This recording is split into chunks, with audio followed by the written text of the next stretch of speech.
Welcome to The Uplift. We've got a great show for you, a great cast of characters as well. Among them these, a dog traveling across the world on the back of a motorcycle. Got the goggles on, we like that. Also a young scientist, just 9 years old, honored by Yale University, the Ivy League. What did she do to deserve that recognition?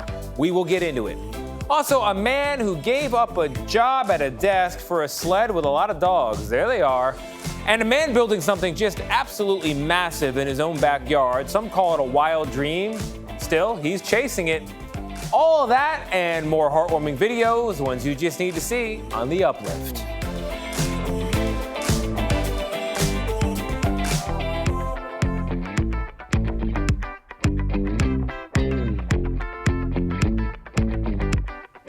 Hey there, I'm Tony DeCopel, and this is The Uplift, the show that lifts you up for at least the next 30 minutes, you at home and me as well here in the studio. We're going to begin with a pair of roommates who found each other in a unique way. Caitlin O'Kane has their story. Last year, Askari Johnson found himself starting fresh. He was released from San Quentin prison after more than 20 years, and he had several goals for his new life. One was to live independently. In nearby Oakland, Tyler Jenk was looking for a roommate to share his house. He connected with Askari through a unique program called the Homecoming Project. The Homecoming Project is a program to place formerly incarcerated people into homes that are potentially a better situation than halfway houses. The program pays their rent and gives them a laptop and a cell phone and guidance to help get started back in society. Askari is a carpenter by trade and took courses at San Quentin to help prepare for his release. It was his lawyer who told him about the Homecoming Project. It fit the goals that I set for myself while I was in prison. I kept in touch with a lot of people that had parole prior to me. And so I really lived vicariously through their lives, the ups and downs, the good, the bad, and the indifferent. And so having that experience, living through them, it helped me prepare for my success even more. Despite coming from different walks of life, the pair had things in common. When you meet somebody, you get a vibe from them, either it's good or bad or somewhat in between. And it was just a good vibe. He had a good sense of humor about the whole situation. The interview went well. I mean, it was just natural. He's in construction, I'm in construction, so we had that in common. We like sports. So it was like a match made in heaven, so to speak. Another thing they had in common, cooking. But Tyler doesn't know this. So he likes to cook, and I like to cook. But I'd be kind of embarrassed for people to taste my cooking, right? So there was a couple of times when I had cooked something and I came this close to offering it to him, right? Oh, no. But I was like, nah, if he tastes this and don't like it, I wonder if he's going to tell me the truth or say, no, it's good. It's go to the back room and spit it out. The program is run by Impact Justice and funded by Wells Fargo. Impact Justice says formerly incarcerated people are almost 10 times more likely to become homeless than the general population. Providing a safe space for Askari was a simple way for Tyler to give back. Feels good to help, so happy to help. And like I said, Askari didn't need too much help, but being in construction, he would ask questions. He could ping ideas off me, job opportunities, what unions, what I thought about his job opportunities, and kind of help out. Askari landed a job as a contractor within 2 months of joining the Homecoming Project. He's moved out of Tyler's place, and he's looking for a home of his own. So there's an old saying, preparation meets opportunity equals success, right? So I've been preparing for this seriously like the last 7 years of my incarceration. And so when I came home, people ask that question all the time, what does it feel like? And I always said it felt like I've never left. It was a great stepping stone to reach the pinnacle of my success, whatever a person defines success as. But I couldn't have written a better script. Even though Askari and Tyler are no longer roommates, the impact of their time together is lasting. It's like Tyler opened up his heart, right? But more importantly, he opened up his home, right, to a stranger. And I think if more people had that ability to just expand their thinking, just to explore it, I think it'd help society enormously. We all have it. We don't use it enough. Great piece there. Moving on to our next one. An introduction to a German Shepherd traveling the world with the goal of helping women. She's doing it all on the back of a motorcycle as well. Here's Jamie Yukis with the story. For more than 300 travel days, Moxie and her owner, Jess Stone, load up their bike, get their goggles on, and start cruising the open road. 75-pound Moxie isn't in a sidecar or trailer, and that often catches the eye of other drivers. What is the reaction to Moxie on the back of the bike? People are almost going to get into an accident when they see her. We caught up with the thrill seekers in Los Angeles this week as they trek across the country. Then it's off to South America, Africa, Europe, and Asia. This is more than just an adventure. How did you decide to do this? I wanted a bigger impact. So I was thinking, well, let's ride around the world together. And I wanted to do it for a good cause. So I had my eye on the nonprofit Girl Up for a long time, and they do leadership and development training for girls in 130 countries. The United Nations founded Girl Up in 2010, dedicated to encouraging and training young women to be leaders. It really spoke to me, and I always think about the fact that if I had that when I was growing up, I feel like I'd be a lot further along in my life. First time on a motorcycle. The pair's journey started last March, but Stone learned how to ride 11 years ago in Africa, with her husband Greg as her teacher. It was very anxiety-provoking. I'm the only female riding, and I have that feeling like people are watching and thinking, oh, why is she riding? She doesn't know how to ride. But soon after, she was hooked, and the couple did their first 8-month-long motorcycle ride together, making their way across North and South America until finding a new home in Guatemala. Here we have our new puppy. That's where they first met Moxie. Good girl! Wanting to get back on the road with their new best friend, they developed the Canine Moto Cockpit. The three now go roughly around the world. I just like being able to share it with my whole pack, and then we get to go together. But you're the leader. I'm the leader. You're the 100%. leader of this pack. Yeah, 100%. I do not like being in the back. I want to be the one who goes through the obstacle first. Obstacles like a herd of bison and a bike crash or two. And while it takes guts to glide through to far-flung places, We made it to the Arctic Ocean! or Malibu's famous canyon roads, Stone says she gets her fearlessness from her furry sidekick. If it was just me, I would just have my helmet on and wouldn't want to really deal with anybody else. But by having her, she really puts us into the spotlight. I just feel like they always say man's best friend, but she's really woman's best friend at this point in time. She is. I named her Moxie because I felt like I needed some Moxie in my life. She's not scared of anything, and it's something that I needed in my life because it was something that I struggled with as well. So she inspires you. 100%. And now can inspire others. Hopefully, yes. As the saying goes, in life, it's not where you go, but who you travel with.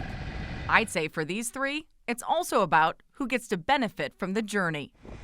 And the answer is we all do. Thank you, Jamie. Coming up, meet the man with a dream that some called wild, but with a little encouragement from others, it's a dream that is coming true.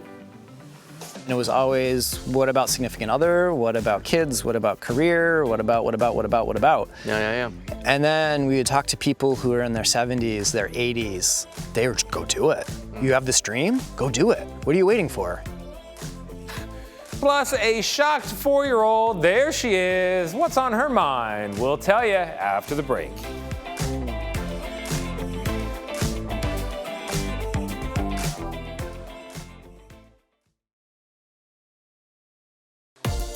Welcome back to The Uplift. We now have a heartwarming video for you. It shows 4-year-old Emery, who knew she was going to be having a new brother or sister. She got a big surprise when her mother showed her a sonogram. Oh, the baby's a lot of them. It is a lot. This is the baby. Mm-hmm. You want to know why it's a lot? Yeah, why? You gonna tell her? Because the baby's so big. Because it's 2 babies. A brother and another brother? A brother and a sister. For real? Mm-hmm.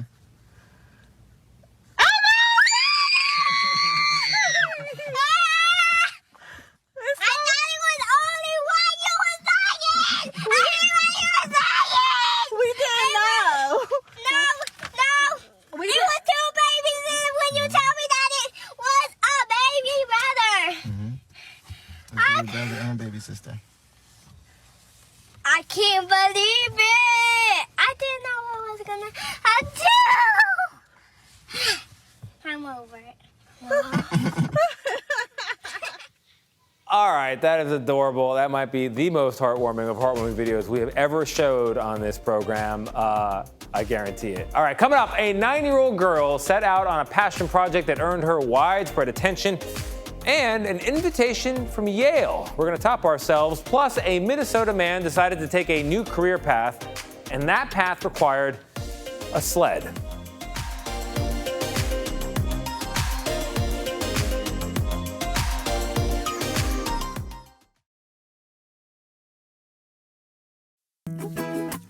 Time now to introduce you to a man from Minnesota who gave up a job at a desk to build a team of rescue dogs. Here's CBS Minnesota's John Lawrenson with his story. On a clear, crisp winter morning, good girls, commands like ha and g echo through the winter air. Stay ha, Buddha ha, Misa ha, good girls. For these Siberian Huskies, those words mean left and right, and it's all the encouragement they need during the dog days of winter.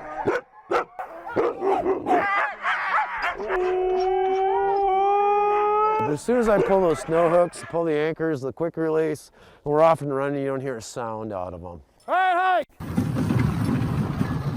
Jack Christopher is the owner of Silent Run Adventures and the leader of this pack. He gave up a desk job for a sled.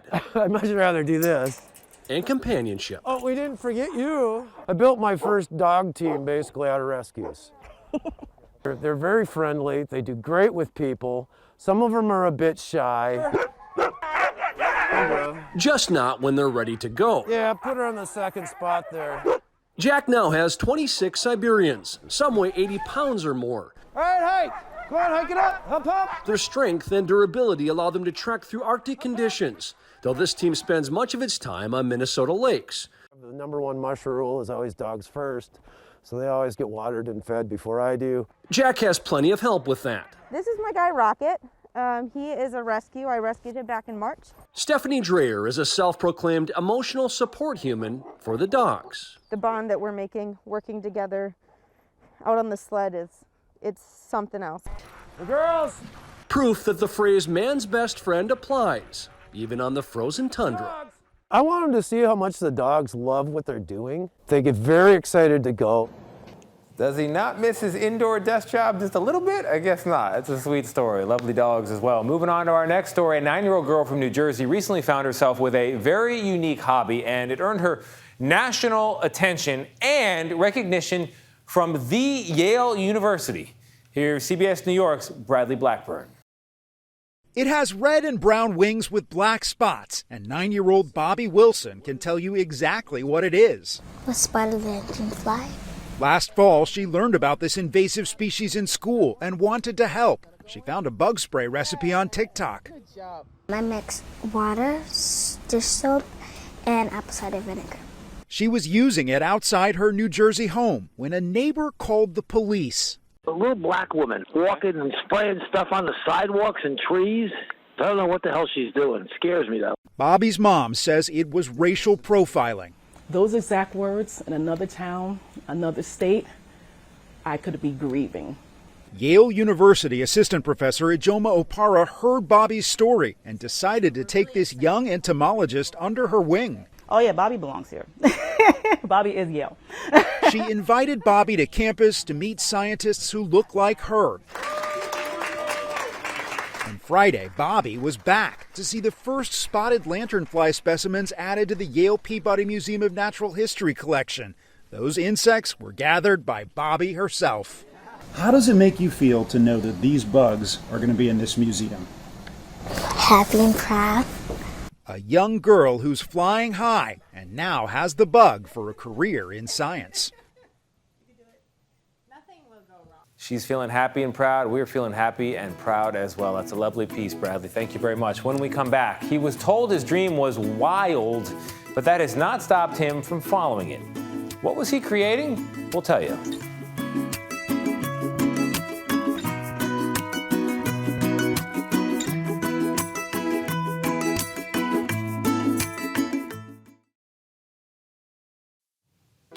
There are backyard projects, and then there's this from a man in Massachusetts working on something truly massive in his backyard. It's taken him 7 years.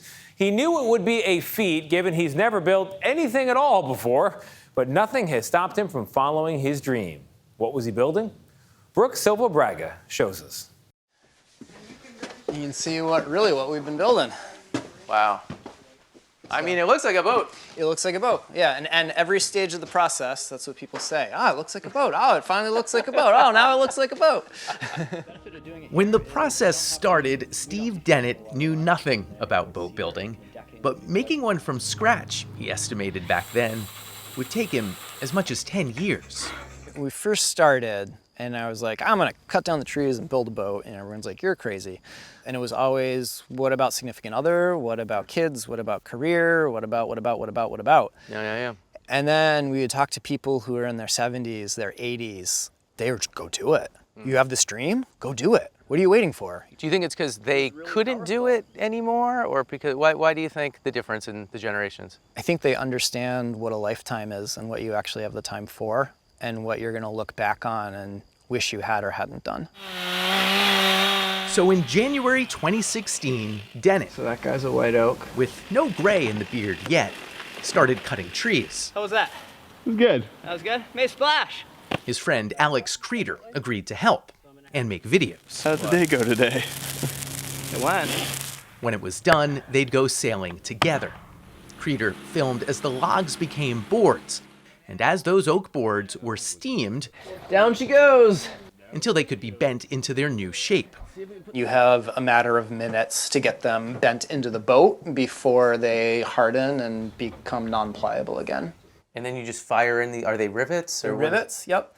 So there are square copper rivets, and we couldn't find them big enough anymore. We made a machine to make the rivets. The plan to fund the project was for Creeder to make these videos to drum up donations through a crowdfunding site. So the first keel bolt is in, and yesterday we bolted up the stem here. But for a long time, the money didn't come. For 2 years, Dennett and Creeder had to keep their day jobs and scrounge for supplies. For the lead, we needed 12,000 pounds total. Where do you find 12,000 pounds of lead? You hunt for a year and a half. And where do you go hunting for lead? I literally would ask every single person that I had a conversation with, do you know where I can get some lead? Hold on a second. If you ask 100 people that question, how many have a positive answer for you? 1 or 2. But sometimes you strike gold. Or lead. I talked to a woman and her daughter, and they're like, actually, yeah, my husband has a tire shop. So we went and picked up 2,000 pounds of wheel weights. Figuring out how to pour our own keel has been a trying part of this project. The video of melting that lead and pouring it into a keel went viral on YouTube, and Acorn to Arabella caught on. Donations and YouTube ad money let Dennett and Creeder quit their jobs and build full time. The attention also brought more and more help, paid and mostly unpaid. People like Dennett drawn to doing something exotic and hard for reasons they struggle to fully explain. KP Polella was supposed to start college, but took a job here instead. That's it. The confusing part is you had already tried boat building, Well, I love boat building. but then you left boat building Correct. because it didn't pay enough. That's right. But this pays much more than No. that? No. So that's where No. I'm trying to understand. That's fair. That's fair. It's gonna start coming down a little bit. Okay. 9-year-old Aaron Waynes volunteers every Friday. I'll try my hardest. This was his first time using a disc sander. I'm gonna mill a keyway here. Slot. 76-year-old Joe Damon arrived with 4 decades of experience on the Bridgeport machine that happened to be donated just before he came by. How do you find out about this? My wife spotted it. She says, it's in Granby. I said, our Granby or Granby, Connecticut? She says, no, Granby, Mass. Went out and jumped in my truck and came over. How long ago was this? 6 years. Something like that. You've been coming here for 6 years. Those years haven't just transformed the wood, but the people working it. Creeder is about to be a married dad. He's already helping take care of his own father. He won't be voyaging with Dennett. Put our hearts and souls in this together for a long time, and then to have him step away is definitely hard, but I think he made the right choice for sure. But as he'd been warned, devotion to the Arabella did make it hard for Dennett to find love. All of the time building the boat, I don't think any woman was past like 2 dates before they were like, yeah, I don't see myself on a boat. Like, I'm stepping out of this one. That is, until he met Robin Agricola, who had already been hoping to explore the world from a camper van. I was like, yeah, I want to like live this nomadic lifestyle. And he's like, I see your van and I raise you a 38-foot wooden sailboat. If all goes as planned, they'll launch the boat in June. It's a small, cozy home. Though Dennett won't captain it, at least at first. Yeah. Palella will. I'm not a sailor. I don't come from that background. We've skipped over this, haven't we? We have, yeah. Your sailing background is? Non-existent at all. Yeah, I've never sailed. I maintain the first boat I sail on will be the one I built. I sure hope you like it. I know you've heard that, but come on, sure hope you like it. I do too, and I think I will. And honestly, if I don't, I've learned so much building the boat. I have grown so much. I've met such amazing people and connections. And even if I hated sailing, I would not regret any of this. No regrets. That is our show. This is your life. I hope we just brightened it up a little bit, brightened up my day. I'm going to go look for some good news. You should as well. See you next time.